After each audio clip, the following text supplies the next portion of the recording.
प्यारे बच्चों नमस्कार।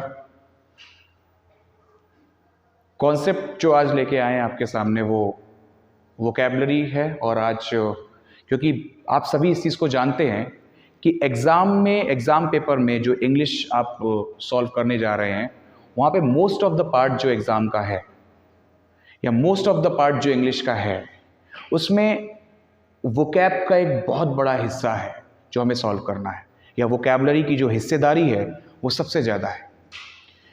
और वोकैबलरी को पढ़ना भी हमारे लिए उतना ही इम्पॉर्टेंट हो जाता है जितना कि ग्रामेटिकल पोर्शन है। नाउन, प्रोनाउन, वर्ब हम लोग पढ़ रहे हैं क्लासेस में। मुझे लगता है कि वोकैबलरी को लेकर भी हमें थोड़ा सा जागरूक रहना चाहिए, अवेयर रहना चाहिए कि वोकैब को किस तरीके से, किस माध्यम से हम और इजी बनाएं और वोकैबलरी को हम कितने और बेहतर तरीके से सीख सकते हैं। तो मैं आपके सामने प्यारे बच्चों जो आज का टॉपिक लेके आया हूं वो है कि वोकैब को ईजिली कैसे समझा जाए और वोकैब को ईजिली कैसे जाना जाए, वोकैब को ईजिली याद कैसे किया जाए। तो आप सभी को पता है कि वोकैबलरी को याद करते हैं आप इस तरीके से। कितनी याद कर लोगे भाई? 1, 2, 5, 10। आपका एसएससी एयरफोर्स में 10 या 5 से काम होने वाला नहीं है। बात समझ रहे हैं ना आप? 10 या 5 से काम होने वाला नहीं है। बहुत सारी वोकैब का पार्ट, वोकैब रहेगी, वोकैब का बहुत बड़ा पार्ट आएगा। एंटोनिम्स के माध्यम से आएगा, सिनोनिम्स के रूप में आ सकता है बेटा प्यारे बच्चों, सिनोनिम्स के रूप में आ सकता है, एंटोनिम्स के रूप में आ सकता है, वन वर्ड सब्स्टिट्यूशन के रूप में आ सकता है, और तो और फ्रेजल वर्ब के रूप में आ सकता है, ईडियम्स के रूप में आ सकता है, फ्रेजेस के रूप में आ सकता है। प्यारे बच्चों सीखना है क्योंकि मंजिल को पाना है, सीखना है क्योंकि मंजिल को पाना है, और मंजिल को पाने के लिए सीखते ही जाना है। बात समझ में आई? सीखना क्यों है? क्योंकि मंजिल को पाना है, और मंजिल को पाने के लिए हमें बेटा सीखते ही जाना है। और ऐसा नहीं है कि मंजिल हमारी एग्जाम के क्रैक होने के बाद रुक जाएगी। हम एग्जाम को भी क्रैक करेंगे, इसके बाद नई मंजिलों को भी बनाएंगे, और हम आगे बढ़ते ही जाएंगे जब तक ये जीवन है, जब तक हमारे इस बॉडी में ये सोल है, जब तक हमारे पास उत्साह है और जब तक हमारे पास ऊर्जा है। और ये उत्साह और ये ऊर्जा को भी बनाए रखना है, इसे भी बढ़ाते जाना है। क्योंकि जिस दिन आपकी ये ऊर्जा, जिस दिन आपका ये उत्साह चला गया, फिर किसी भी काम को करने में आप में मजा नहीं आएगा। और प्यारे बच्चों मैं आपको एक बात फिर से कह दूं, आप जब अटेम्प्ट देते चले जाते हैं, आप पहला अटेम्प्ट देते हैं, दूसरा अटेम्प्ट देते हैं, तीसरा अटेम्प्ट देते हैं, और आप हर बार फेल होते हैं, आप निराश हो जाते हैं। क्यों होता है ऐसा? क्योंकि आप day by day, exam by exam, आपका जो लेवल ऑफ ब्रेन है या लेवल ऑफ थिंकिंग है वो डाउन होता चला जाता है अपने फेलियर को देख करके। आप जब फेलियर को देखते हैं बार बार तो आपके अंदर जो उम्मीदें हैं वो डाउन हो जाती हैं। और जिस व्यक्ति की फेलियर को देखकर उम्मीदें डाउन हो गई, उम्मीदें गायब हो गई, वो जीवन में सफल नहीं हो सकता बेटा। सबसे पहले आपको क्या करना है? अपनी उम्मीदों को, अपनी विल पावर को, अपनी पॉजिटिव एनर्जी को, स्ट्रेंथ को कभी भी डाउन नहीं होने देना है। ये हमेशा अपर ही रहनी चाहिए, ये हमेशा हाई लेवल पे ही रहनी चाहिए। और याद रखिएगा प्यारे बच्चों, अगर ये हाई लेवल पे रहेगी तो आज नहीं तो कल मंजिल जरूर मिलेगी, है ना? आज नहीं तो कल मंजिल जरूर मिलेगी बेटा। प्यारे बच्चों अब आपका समय ज्यादा नहीं लेंगे। वोकैब को स्टार्ट करना भी उतना ही इंपॉर्टेंट है जितना कि ग्रामेटिकल पोर्शन को है। आज स्टार्ट करते हैं एक स्ट्रक्चर के कॉन्सेप्ट से कि कैसे बेहतर तरीके से हम इसको याद कर सकते हैं। समझिएगा, सिटी से बहुत सारी मीनिंग बन रही हैं। अगर हम उन सारी मीनिंग को एक साथ पढ़ लें तो हमें पूरा सिटी याद हो जाएगा। सिटी का मतलब सभी जानते हैं, बच्चा जानता है कि सिटी का मतलब शहर होता है। पर अगर हम इस सिटी का यूज सफिक्स के रूप में करते चले जाते हैं तो हमें नए नए वर्ड्स, एक मीनिंग यहां पे आई वर्ड्स। आज से बेटा वर्ड्स मत कहना। देखा, अगर वर्ड्स कह दिया ना तो पाप हो जाएगा बेटा। आज से आप वर्ड शब्द नहीं बोलेंगे। अगर आपको सच में अपनी वोकैब को इंप्रूव करना है, if you want to improve your vocab power, you have to change your lexics. Here I am using the word lexics. The mean of lexics is, the mean of lexic is word. Word equal to lexic. Lexic का मतलब कुछ और नहीं, शब्द होता है, और इस शब्द को आप हमेशा वर्ड कहते हैं। और जब तक आप ये वर्ड कहते रहेंगे और दूसरा माइंड में वर्ड नहीं डालेंगे, वोकैब कभी नहीं आएगी। वोकैब को अगर पढ़ना है तो आपको वोकैब, ये जो शब्द आप यूज कर रहे हैं, इनको कम करके दूसरे शब्दों को बढ़ाना ही होगा बेटा। प्यारे बच्चों समझिए इसको, वर्ड का मतलब लेक्सिक। और समझिएगा, लेक्सिक में आप कर दीजिए ON, lexicon. Lexicon is equal to dictionary. अब से बेटा डिक्शनरी मत बोलना, क्या बोलोगे? Lexicon. Please give my dictionary. No, I will say please give my lexicon. Clear हुआ? वोकैब को बदलना पड़ेगा, तभी हम आगे बढ़ेंगे। सिटी को समझिए, पाव सिटी पहला वर्ड आपके सामने। याद कैसे करें सर, याद नहीं होता। इन पर कहानियां बनाओ ना, बहुत सारे वर्ड्स हैं तो बहुत सारी कहानियां हैं, तुम्हारा ब्रेन बहुत बड़ा है, बहुत सारी चीजें इसमें आप संजो सकते हैं। पाव बेटा घर में बनती है पाव भाजी, और जब भी घर में बनती है पाव भाजी तो पाव की हो जाती है कमी। तो बस इसका मतलब होता है कमी। इसको ऐसे याद किया जाता है, इसको ऐसे याद करो ना। पाव भाजी जब भी घर में बनेगी, पाव सिटी का मतलब पाव भाजी, और पाव भाजी मीन्स पाव जब भी घर में बनेंगे, पाव भाजी में पाव की कमी पड़ती है। नेक्स्ट वाला पैकेट, अगला पैकेट हमें मंगाना पड़ता है, कम हो जाता है, कमी। स्कार्सिटी का मतलब भी बेटा यही होता है, कमी। हमने दो मीनिंग जानी, दो वोकैब को समझा, पावसिटी और स्कार्सिटी। बोथ का मतलब बेटा क्या है? कमी है। क्लियर? आगे देखिए बेटा, प्यारे बच्चों समझिए इसको। क्या एक मीनिंग बनती है कम करना के लिए, एक नहीं बहुत सारी मीनिंग है, समझिएगा। कम करना को आप क्या क्या कह सकते हैं? कम करना को आप रिड्यूस कह सकते हैं, कम करना को आप लैक कह सकते हैं, लैक ऑफ मनी होता है, पैसे की कमी। कम करना को आप डिफिशियंसी कह सकते हैं, अगर आपकी बॉडी में किसी चीज की कमी हो रही है तो आप डिफिशियंसी का यूज करेंगे, लैक का नहीं। फिर आप डिक्रीज कह सकते हैं बेटा, ये दो मीनिंग के अलावा डिक्रीज कम करना। आप बेटा डिसेंडिंग कह सकते हैं, डिसेंडिंग का मतलब भी होता है कम करना। आप बेटा मिटिगेट कह सकते हैं, मिटिगेट का मतलब भी होता है कम करना। प्यारे बच्चों आपने जाना कि कमी से हम लोग कैसे कम करना तक पहुंच गए, और हमने जाना कि कम करना की कितनी सारी वोकैब बन गई। ये स्ट्रक्चर बेस्ड फॉर्मूला अपनाइए, आप वोकैब कभी भूलेंगे ही नहीं। अभी आगे चल के मैं बाय स्ट्रक्चर आपको ये सारे मेथड्स दूंगा, प्रोवाइड कराऊंगा। आता है mendacity. How can we learn this meaning? Very easy. You can learn this meaning with the help of your own satisfaction या satisfaction। अपनी संतुष्टि से करिए ना याद। संतुष्टि कैसे होगी? जब आपकी ओन कहानी होगी, और ओन कहानी कहां से आएगी? आपको खुद बनानी होगी। मेंडासिटी की मैंने तो कहानी ये बनाई है कि मैंने होता है आदमी, और आदमी बेटा क्या बोलते हैं? मोस्ट ऑफ दी जो मैन हैं वो बेटा झूठ बोलते हैं। तो बस मेंडासिटी का मतलब झूठ या झूठा होता है। क्लियर? जो ट्रुथ ना हो, फॉल्स कह सकते हो आप इसको। कॉम्प्लिसिटी क्या होता है बेटा?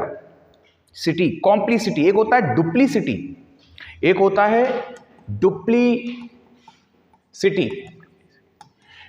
कपट। किसी व्यक्ति के अंदर अगर आपकी किसी चीज को लेने का या कोई भी कपट आ जाए तो डुप्लीसिटी कहेंगे। कॉम्प्लिसिटी का मतलब बेटा होता है सह अपराध। जैसे मान लीजिए आपका दोस्त कोई क्राइम कर रहा है और आप उसके क्राइम में आप मदद कर रहे हैं, तो आप भी उसके उतने ही भागीदार हैं, पनिशमेंट आपको भी मिलेगी। आप डायरेक्ट वे में भी कर सकते हैं और इनडायरेक्ट वे में भी उसकी मदद कर सकते हैं। चाहे आप किसी भी वे में उसकी मदद करें, आप कहलाएंगे सहभागी। तो सह अपराधी, कॉम्प्लिसिटी का मतलब हो जाता है सह अपराधी। बहुत सारी वोकैब बेटा भी लाने वाला हूं आपके सामने। शुरुआत हुई है आज, देखते जाइए, बहुत सारी वोकैब, और वो सारी एग्जाम्स में जो आई हुई वोकैब हैं वो आपको मिलेंगी। एग्जाम में आने के जिनके चांसेस हैं वो भी आपको मिलेंगी, चाहे वो आपका एग्जाम किसी भी लेवल का हो, 9 से लेकर 9th हो, चाहे 12th हो, चाहे कॉम्पिटेटिव हो, एयरफोर्स हो, एसएससी हो, एनडीओ। मैं तो छोटे बच्चों को भी बोल रहा हूं वो भी पढ़ें और अपनी वोकैब को बढ़ाएं, क्योंकि यही उम्र होती है वोकैब को अच्छा करने की। आप जब वोकैब को अच्छा करते हैं आपका स्पीकिंग स्किल निखर के आता है, ठीक है। बाकी ये सारा मैं आपको बता दूं, vocab CGL, NDA, air force, CHSL में रहने वाला है, बैंकिंग में भी, ठीक है बेटा। आगे देखिए, 12th के पैसेजेस में बहुत मिल रहे हैं। एट्रोसिटी लिखा हुआ है, एट्रोसिटी का मतलब होता है निर्दयी, क्रूरता, इसे आप क्रूअल भी कह सकते हैं, क्रूरता। क्लियर हो रहा है बेटा? तो हमने सिटी को क्लियर किया, आगे चलते हैं बेटा। प्यारे बच्चों, कॉन्शियस को, अपने अंदर का जो कॉन्शियस उसे जगाओ, ठीक है ना। अपने अंदर का जो गौरव है उसे खोने मत दो। अगर गौरव खो गया ना तो फिर कैसे कहोगे touch the sky with glory, है ना? कैसे आप छुओगे? एयरफोर्स का श्लोक क्या है? Touch the sky with glory, आसमान को गौरव के साथ छुए। और फिर कैसे छुएंगे आप जब अपने अंदर का ही गौरव समाप्त कर लेंगे? समझिए, फ्रैक्शन लिखा हुआ है। अब हम लोग फ्रैक्शन को पढ़ेंगे और फ्रैक्शन से 3-4 वर्ड को बनाने की कोशिश करेंगे। फ्रैक्शन का मतलब आप सभी जानते हैं, बचपन से पढ़ के आए, भिन्न होता है, जानते हैं, मुझे पता है इस चीज का, आप जानते हो। हम नहीं पढ़ा रहे आपको ये, हम तो आपको फ्रैक्शन से कुछ और याद कराने की कोशिश कर रहे हैं। फ्रैक्शन में बस आपको आर हटा देना है, फ्रैक्शन बना देना है। आर हटाएं, फ्रैक्शन बनाएं, एक नया वर्ड पाएं जिसका मतलब होता है गुड। और प्यारे बच्चों, इस गुड को आप क्लिक भी कह सकते हैं। क्लिक का मतलब भी गुड होता है। गुड क्या आप जानते हैं? डाकुओं का गुड, लोगों का गुड, है ना। और एक मीनिंग मैं आपको यही बताऊंगा, एग्जाम में ये भी बहुत पूछी गई। क्लिच, क्लिच का मतलब होता है चलन से बाहर मुहावरा। ठीक, कोई ऐसा मुहावरा आपके लिए यूज कर दिया जाए जो कि बहुत ही चलन से बाहर हो, क्लिच कहलाता है। इनफ्रैक्शन, फ्रैक्शन में अब आपको बस इन जोड़ना है, इनफ्रैक्शन बन गया। इनफ्रैक्शन का मतलब उल्लंघन करना होता है। किसी भी चीज का उल्लंघन कर दिया जाए, नियम का, इंस्ट्रक्शंस का उल्लंघन करना इन्फ्रैक्शन कहलाता है बेटा। फ्रैक्शन में बेटा फ्रैक्शियस कर दो। फ्रैक्शियस का मतलब बेटा चिड़चिड़ा हो जाता है, और चिड़चिड़े के हम लोग 1-2 वर्ड और याद करेंगे। वैक्स मैंने भी बेटा गुस्सा, चिड़चिड़ा या झगड़ालू ही होता है। वैक्स, नेटल मैंने भी होता है बेटा ज्यादा गुस्सा। बर्शर्क मैंने भी बेटा होता है गुस्सा। कॉलरिक मैंने भी बेटा होता है झगड़ालू या गुस्सा। इन सभी का मतलब चिड़चिड़ा, एक मीनिंग मफल करके भी है। इन सभी का मतलब बेटा होता है चिड़चिड़ा या फिर गुस्सा। कॉलरिक, चिड़चिड़ा, बर्शर्क, वैक्स, नेटल। प्यारे बच्चों, इन मीनिंग्स को बहुत ध्यान से समझिए, ये बहुत एग्जाम्स में कई बार पूछी गई मीनिंग्स, ये कई बार पूछे गए सिनोनिम्स बन सकते हैं, एंटोनिम्स बन सकते हैं बेटा। आगे देखिए बेटा,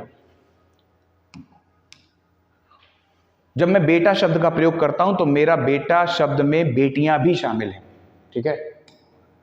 आगे देखिए, एब्सॉल्व लिखा हुआ है। अब हम लोग कहीं ना कहीं ये समझने की कोशिश करेंगे कि सॉल्व को कैसे सॉल्व किया जा सकता है।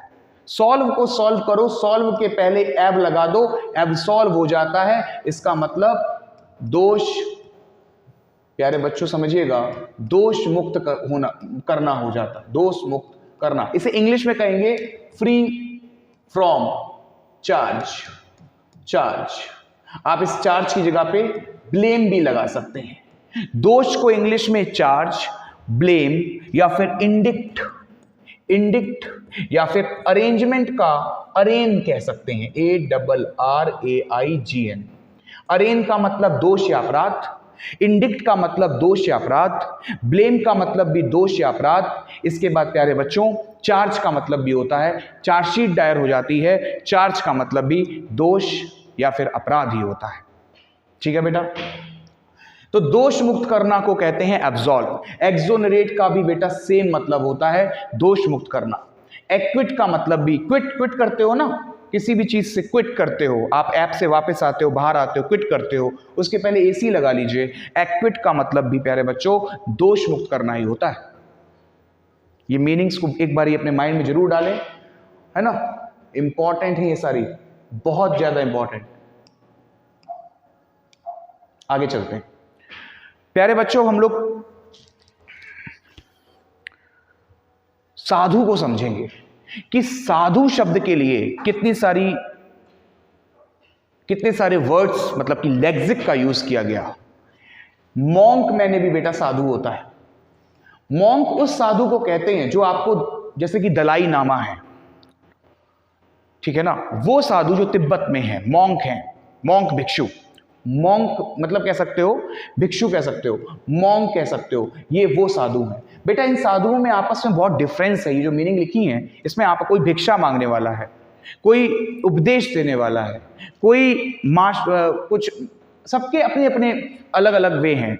ये वन वर्ड में जब आएगा तो सब अलग अलग तरीके से पूछे जा सकते हैं, ऑप्शन में सारे हो सकते हैं, पर हमें आंसर वहां पे एक एक के अकॉर्डिंग देना पड़ेगा।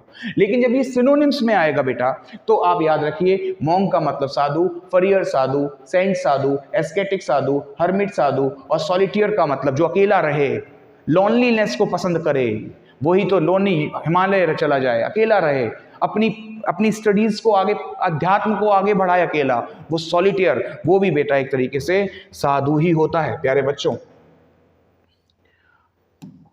आगे देखिए, इन सभी साधुओं का एक ही दायित्व है, इस समाज को अध्यात्म से जोड़ना। इन सभी साधुओं का दायित्व है कि समाज को सही रास्ता दिखाना, उन्हें भटकने से बचाना, उन्हें इस माया जाल से मुक्त करना। थोड़ा समझिएगा, इन सभी साधुओं का कार्य है उपदेश देना, और उपदेश देना के लिए बेटा हम एक नहीं, दो नहीं, तीन नहीं, बल्कि 5 मीनिंग्स आपके लिए, 5 वोकैब लेके आए हैं। समझिए, रीच में पी जोड़ दो, प्रीच मैंने भी उपदेश देना। एलोक्यूशन एक सर्कमलोक्यूशन होता है। सर्कमलोक्यूशन का मतलब घुमा फिरा कर बात करने वाला, उससे ही एलोक्यूशन थोड़ा अलग है। एलोक्यूशन का मतलब भी उपदेश देना होता है, सरमन का मतलब भी उपदेश देना होता है, एडिफाई का मतलब भी बेटा उपदेश देना होता है, होमली का मतलब भी बेटा उपदेश देना होता है। एक नई मीनिंग जो होमली से बनती है वो ये है कि आप इसका एल हटा दें और बना दें HOMINY। होमली का मतलब बेटा दलिया होता है। सभी ने खाया होगा, प्रचुर मात्रा में खाया होगा। एक वर्ड आया प्रचुर, प्रचुर को बेटा एम्पल पर्याप्त, इनफ, इनफ, अबंडेंस या अबंडेंट भी कहते हैं, अबंडेंस, इन सब का मतलब सफिशिएंट, प्लेंटीफुल, प्लेंटीफुल, इन सभी वर्ड से बोल सकते हैं। इन सभी का मतलब प्रचुर, पर्याप्त मात्रा में होता है। ये सारे वर्ड्स बेटा एग्जामिनेशंस में रहे हैं, रहते हैं। रट लो इनको, लर्न कर लो, दिमाग में डालो, ब्रेन में डालो बेटा। आगे बढ़ते हैं बेटा, भ्रम को पढ़ेंगे। एक मीनिंग होती है कैमरा। एक ऐप आया था कैमरा करके, जिसमें तस्वीर बदल जाती थी और वो फ्रेम में चेंज हो जाती थी। कैमरा का मतलब होता है, सही मायने में भ्रम तो नहीं होता, पर लिख दिया गया क्योंकि भ्रम से मिलता जुलता होता है। कैमरा का मतलब होता है कल्पना करना।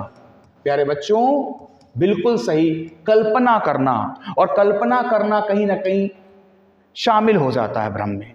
इल्यूजन का मतलब भी बेटा भ्रम होता है, इल्यूजन। और इल्यूजन में कुछ नहीं करना, नीचे डी ऐड करो, ई लगाओ। डिल्यूजन का मतलब भी प्यारे बच्चों भ्रम होता है, भ्रम, भ्रम में आ जाना, वहम में आ जाना।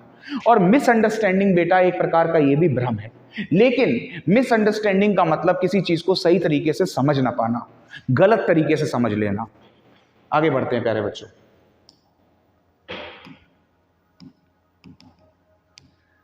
बहुत ध्यान से समझिए। अब एक वही टॉपिक या वही वे जो मैंने आपको बताया था कि स्ट्रक्चर वे में हम किस माध्यम से वो कैप को याद करें। ये पहला है अभी तक में, दूसरा या पहला। आगे चल के बहुत सारे आपको जनवरी, फरवरी, मार्च, बहुत सारे तरीके से स्ट्रक्चर से वो कैप, और वो कैप जो एग्जाम में आने की बहुत सारे चांसेस हैं, रहेंगे, है ना, रहेंगे और पढ़ाएंगे आपको। और बेटा मेरी बात को बहुत ध्यान से समझना। आप फिर एग्जाम जब दे के आते हो, आप कहते हो यार इसमें पता नहीं कैसी वो कैब आती है एग्जाम में। कई बच्चे तो मैंने देखा है इस तरीके की बात करते हैं, सीनियर जूनियर कूल हॉट, ये नहीं आएगा एग्जामिनेशंस में, ऐसी वो कैब नहीं पूछी जाती है। वो कैब में ऐसा ही कुछ मिलने वाला है, तो आपको इस लेवल पे आना पड़ेगा बेटा, है ना, अगर आपको एग्जाम निकालना है, ठीक है ना। मुझे अपने लेवल पे मत ले आना, आप अपने मेरे लेवल पे आने की कोशिश करो, ठीक है। देखो प्यारे बच्चों, इंग्लिश सब जानते हैं, एंग्विश नहीं जानते। एंग्विश का मतलब पीड़ा होता है बेटा, एंग्विश, इसे आप चिंता भी कह सकते हो, चिंता। ये बराबर वरी भी हो सकता है बेटा, वरी, चिंता, इरिटेशन। इसमें आगे लिखा लैंग्वेज, कुछ नहीं हुआ, एंग्विश में बस एल लगा दिया, एंग्विश से बना लैंग्वेज। लैंग्वेज का मतलब वीक होता है, कमजोर होता है बेटा, दुर्बल। इसी में कुछ नहीं हुआ, आई लिंग्विस्ट बनाया गया। देखो थोड़ा थोड़ा, लिंग्विस्ट का मतलब एक ऐसा व्यक्ति जो बहुत सारी भाषाओं को बोलता हो, speak, a person who speak more than 2 language या 1 लैंग्वेज, एक से ज्यादा या 2 से ज्यादा भाषाओं को बोलने वाला क्या कहलाएगा, लिंग्विस्ट। और जो जानता हो, a person who knows many languages called polyglot. ये भी वही है same, a person who knows, जो जानता है, मोर देन 1 लैंग्वेज या मैनी लैंग्वेजेस। अब एग्जाम में कई प्रकार के भ्रम हैं, कभी कभी इसको मैनी लैंग्वेज की जगह मोर देन 2 करके भी दिया गया, वो ऑप्शन बेस्ड है, आप ऑप्शन को देखकर उसको क्लियर करिएगा बेटा, प्यारे बच्चों। और फिर और डीपली जब पढ़ाएंगे तब हम बता देंगे कि एसएससी इसको किस तरीके से मान रहा है और डिफेंस इसको किस तरीके से क्लियर कर रहा है। थोड़ा आगे बढ़ेंगे, कुछ ऐसे वर्ड जो कि आप किसी के लिए अगर आप यूज करें तो वो पहचान भी ना पाए कि आपने उसको ऐसा बोल दिया है ना। जगिन्स का मतलब होता है मूर्ख, और इसका एक छोटा भाई है मगिन्स, इसका मतलब भी होता है मूर्ख। जगिन मगिन्स दोनों के मतलब बेटा मूर्ख होते हैं। लाउड का मतलब भी मूर्ख, क्रास का मतलब भी मूर्ख। 2 वर्ड, बार बार मैं वर्क बोल दे रहा हूं, थोड़ा समझिएगा इसको। 2 वर्ड्स और गुलीबल, ये बहुत, एक गुलीबल ट्रेवल्स करके बुक भी है, नाउन में बहुत पढ़ाया जाता है, इसके लिए सिंगुलर वर्ब लगाएं, है ना, बुक का नेम है। तो गुलीबल का मतलब होता है सहज विश्वासी, इसे आप क्रेडुलस भी कहते हैं, CREDULOUS। क्रेडुलस का मतलब और गुलीबल दोनों का मतलब होता है सहज, मतलब जो तुरंत विश्वास कर ले, सहज विश्वासी, और जो तुरंत विश्वास कर ले उसे कहा जाता है क्रेडुलस। एक बात बताइए, जो सहज विश्वास कर ले वो व्यक्ति भी कहीं ना कहीं इसकी श्रेणी में नहीं आना चाहिए। जैसे मान लीजिए आप क्लास में बैठे हुए हैं, आपको कोई आए और कह दे चलो चलो तुम्हारे घर में ये हो गया या ये प्रॉब्लम हो गई, आप बिना फोन करे चले जाएंगे, ये कथन निष्कर्ष का क्वेश्चन है, या फोन करेंगे, पता करेंगे, उसके साथ चल देंगे, उसके साथ चले जाएंगे, आप उस पर बिल्कुल भी विश्वास तुरंत कर लेंगे, तो ऐसी कंडीशन में हो सकता है वो बाहर आपको अगवा कर ले, है ना। तो सहज विश्वासी भी कहीं ना कहीं मूर्ख की श्रेणी में आ जाता है बेटा। तो कई बार मूर्ख भी लिखा मिल जाता है गुलीबल के लिए, है ना, मतलब स्टूपिड। आगे देखिए बेटा, टर्जिड बेटा, नेक्स्ट मीनिंग है टर्जिड। यहां पे मैं लिख दूंगा turbid. Turbid equal to muddy बेटा, मडी। मडी का मतलब कीचड़ बेटा, कीचड़ को मडी कहते हैं, सिनोनिम टर्बिड है, टर्बिड का मतलब भी बेटा कीचड़ होता है। यहां पे एक मीनिंग लिखिए टर्जिड, इसका मतलब होता है बेटा सूजन, और सूजन को इंग्लिश में स्वेलन भी कहते हैं बेटा, ये तो पता ही होगा, स्वेलन बहुत यूज किया जाता है ये वर्ड घरों में और आसपास आपके सराउंडिंग में। लास्ट स्ट्रक्चर, एक स्ट्रक्चर बेस वोकैब, इसको भी समझेंगे, इसके बाद फिनिश। और उससे पहले बेटा मैं आपसे फिर से कह रहा हूं, एक उम्मीद जगाओ अपने अंदर, और कुछ ऐसे प्यारे वर्ड्स हैं जो मैं आपके सामने आज प्रदर्शित करना चाहता हूं। मुझे तो बहुत ऊर्जा मिलती है इन वर्ड्स से, और मिली भी है।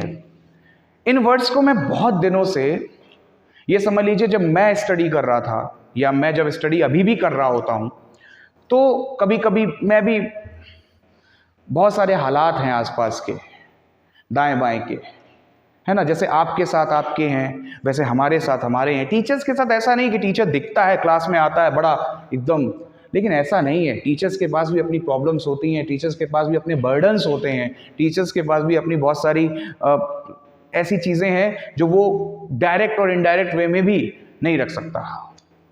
बहुत सारी घटनाएं होती रहती हैं। मैं उन टीचर्स की अगर बात करूं, सलाम है ऐसे टीचर्स को जिन्होंने कोविड पीरियड के दौरान, बेटा कोविड पीरियड के दौरान अपनी मेहनत की बच्चों के लिए, है ना। आज इस दुनिया में नहीं है। ऑफलाइन, ऑनलाइन तो सब कर ले रहे हैं, कोई इशू नहीं। कई बच्चों के एग्जाम लगे हैं, वो ऑफलाइन स्ट्रगल कर रहे थे कि उनका एग्जाम निकल जाए। एक मुझे स्थिति याद है, एक प्राइवेट प्रिंसिपल की फोटो बहुत वायरल हुई थी उस दौरान, शायद आपने भी देखी होगी, बहुत वायरल हुई थी, अखबार न्यूज़पेपर में भी आपको देखने को मिली होगी, जिसमें वो प्रिंसिपल, एक किसी अच्छे रिस्पेक्टेड स्कूल के प्रिंसिपल को सब्जियां अपनी ठिलिया पे रख के बेचनी पड़ गई थी। सलाम है ऐसे टीचर्स को, है ना। ठिलिया पे रख के आलू टमाटर प्याज बेच रहा है था एक टीचर। क्या यही होना चाहिए? आप थोड़ा ध्यान दीजिए, मेरी बात को समझने की कोशिश कीजिए। क्या इतना ही रिस्पेक्ट है टीचर्स का? क्या ये सही है? आपको पढ़ाने वाले गुरु या आपको पढ़ाने वाले, आपको विद्या देने वाले लोग इस तरीके से अगर भारत के अंदर रहेंगे तो भारत विश्वगुरु बनेगा? कभी नहीं बन सकता। अगर आपको भारत को विश्वगुरु बनाना है तो खुद में मैनर्स, रिस्पेक्ट, डिसिप्लिन को लाना है। क्योंकि एक टीचर को आपसे बस, एक टीचर का कोई नहीं है। एक शॉप खुली हुई है, उसके लिए कस्टमर्स हैं। एक दूध वाले के लिए उसके कस्टमर्स हैं। लेकिन टीचर के लिए बेटा क्या है सिवाय स्टूडेंट्स के? टीचर स्टूडेंट से, आप तो मैथ्स का पेपर रीजनिंग में देते हैं, वहां साफ लिखा होता है टीचर का संबंध स्टूडेंट से। तो टीचर का संबंध सिर्फ स्टूडेंट से है और स्टूडेंट का संबंध सिर्फ टीचर से है। और ऐसी स्थिति में मैं आपसे बस आज इतना ये चीज कहना चाह रहा हूं, ये चीज आपके माइंड में डालना चाह रहा हूं कि please respect your teachers, please respect your elders, please respect your parents. सम्मान नहीं आया ना भविष्य में बेटा, तो जीवन में कुछ नहीं आने वाला। और ब्लेसिंग्स काम करती है ना जब बेटा, तो पेपर तुक्कों में निकल जाते हैं। मेरी बात को बहुत ध्यान से समझिएगा। अब आप कहेंगे सर आप हमें क्या गाइडेंस दे रहे हैं, तुक्कों से पेपर कैसे निकलते हैं? मैं आपको बता दूं, ये जो पॉइंट से रह जा रहे हो, ये जो 1 पॉइंट से रह जा रहे हो, ये जो 2 पॉइंट से रह जा रहे हो, ये बेटा तुम्हारी ब्लेसिंग्स नहीं, ये तुम्हें मिले हुए कई समस्याएं हैं। ये 2 पॉइंट से बार बार रह जाना क्या है? ये 2 पॉइंट से रह जाना ये खेल है। भगवान तुमको दिखा रहा है कि देख तूने ये नहीं किया था ना, इसलिए तू रह गया। अगर आप बड़ों का ब्लेसिंग्स नहीं लेंगे, रिस्पेक्ट नहीं लेंगे, चाहे वो आपके पूर्वज हो, चाहे आपके बूढ़े बड़े घर के हों, उनका रिस्पेक्ट कीजिए। पेरेंट्स का रिस्पेक्ट कीजिए, अपने टीचर्स का रिस्पेक्ट कीजिए। अगर आप रिस्पेक्ट नहीं करेंगे तो आप जितना होशियार हो जाइएगा, 95 99 ले आइए इंटर में परसेंटेज, कुछ नहीं कर पाएंगे। ठीक, एक कुछ चंद लाइनें और, थोड़ा सा बड़ा हो गया ये क्लास, आज की क्लास थोड़ी लंबी हो गई है, लेकिन हो जाने दीजिए, है ना। ये चंद लाइनें उनके लिए है जो मेहनत तो बहुत कर रहे हैं, चाहे वो बच्चे हों, चाहे वो व्यापारी हों, चाहे वो क्यों ना फिर किसी भी क्षेत्र के महारथी हों, बड़ी मेहनत चल रही है। और उनके अपोजिशन वाले भी पास में ही हैं, आपस में बयानबाजियां चलती हैं, कॉन्वर्सेशन होती हैं, बुरी नजर से कोई उसको देखता, वो उसको देखता, बड़ा समस्याएं चल रही हैं। सुनिएगा, मैं आपके सामने इस चंद लाइनों को प्रेजेंट करूंगा, थोड़ा ध्यान दीजिएगा, है ना, कि क्या है वो चंद लाइनें। मेरी फेवरेट रही हैं ये, और मुझे याद है कि जब मेरे पास कभी कुछ ऐसा टाइम पीरियड आया था तो मैंने इन लाइनों से ही अपने आप को मोटिवेट किया था कुछ दिनों तक। समझ रहे हैं आप? सफर में धूप तो होगी, जो चल सको तो चलो, ये सफर है। सभी हैं भीड़ में, तुम भी निकल सको तो चलो। किसी के वास्ते राहें कहां बदलती हैं, तुम अपने आप को खुद ही बदल सको तुम अपने आप को खुद ही बदल सको तो चलो। यहां किसी को कोई रास्ता नहीं देता। मुझे गिराकर अगर तुम संभल सको तो चलो। कोई नहीं, कोई सूरज धुआं धुआं है फजा, खुद अपने आप से बाहर निकल सको तो चलो। यही है जिंदगी, कुछ ख्वाब, चंद उम्मीदें, इन्हीं खिलौनों से तुम भी बहल सको तो चलो। यही है जिंदगी, कुछ ख्वाब, चंद उम्मीदें, इन्हीं खिलौनों से अगर तुम भी बहल सको तो चलो। मेरे जैसे बहुत सारे टीचर्स पढ़ा रहे हैं, मेरे जैसे आपके जैसे बहुत सारे स्टूडेंट्स पढ़ रहे हैं। कॉम्पिटिटर का होना बहुत जरूरी है, चाहे वो मैं ही हूं चाहे मेरे सामने वाला। कॉम्पिटिटर नहीं होगा ना बेटा, ये कॉम्पिटिटर क्या करते हैं पता है ना, आपको आलसी नहीं बनने देते। अगर ये कॉम्पिटिटर नहीं होंगे ना तो आप आलसी हो जाएंगे, आप मेहनत ही नहीं करेंगे। आप एक सेकेंड, सुबह 6 बजे दुकान क्यों खुल रही है? क्योंकि भाई मेरा सामने वाला 5 बजे खोल देता है। स्कूल में स्ट्रगल्स क्यों चल रहे हैं? प्रिंसिपल मेहनत क्यों कर रही है? क्योंकि दूसरा स्कूल वाले की प्रिंसिपल भी मेहनत कर रहा है। समझ रहे हैं आप? सीनियर्स काम क्यों कर रहे हैं? क्योंकि उनके सीनियर्स भी मेहनत कर रहे हैं। बच्चे रात में क्यों पढ़ रहे हैं? क्योंकि उनके बड़े भाई भी रात में पढ़ रहे हैं। कॉम्पिटिटर्स नहीं होंगे, आगे नहीं बढ़ पाएंगे बेटा। कॉम्पिटिटर्स का होना बहुत जरूरी है। कॉम्पिटिटर्स आपको लेजी नहीं बनाते, हमेशा याद रखिएगा। कॉम्पिटिटर्स होंगे, आप कभी आलसी नहीं होंगे। तो आज के लिए इतना ही। फिर से वही बात, भारत माता की जय, जय हिंद, वंदे मातरम।